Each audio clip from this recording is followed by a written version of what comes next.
Mga kaanak ng dalawang OFW na nasawi sa kaguluhan sa Israel, naghihinagpis at nananawagan ng tulong sa gobyerno.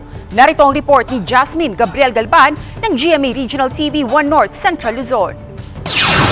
Masakit, hindi ko matanggap. Kahit na sino magulang, hindi niya matatanggap na mawawalan siya ng anak. Kahit na marami akong anak, gusto ko kapiling sila lahat.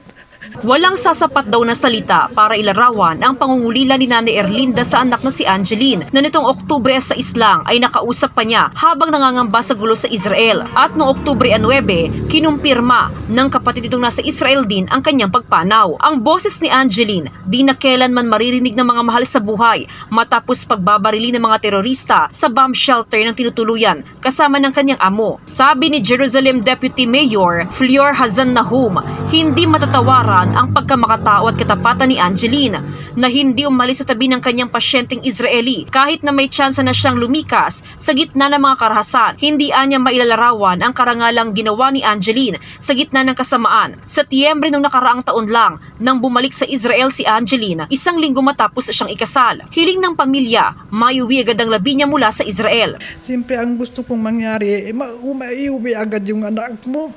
Nakikipag-ugnayan na rin ang otoridad sa pamilya ni Angeline sa Binmali, Pangasinan.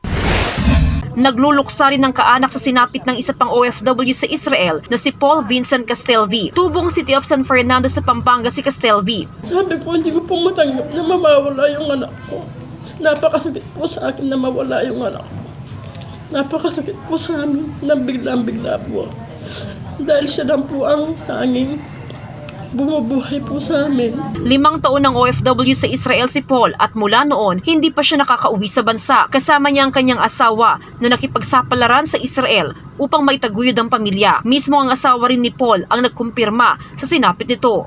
Hiling ng pamilya na maiuwi na sa lalong madaling panahon ang mga labi ni Paul. Pinakapakiusap ko po sa inyo na kung pwede sa lalong madaling panahon, maiuwi yung bangkay ng anak namin. Mula sa GMA Regional TV 1 North Central Luzon, Jasmine Gabriel Galban, nagbabalita para sa GMA Integrated News.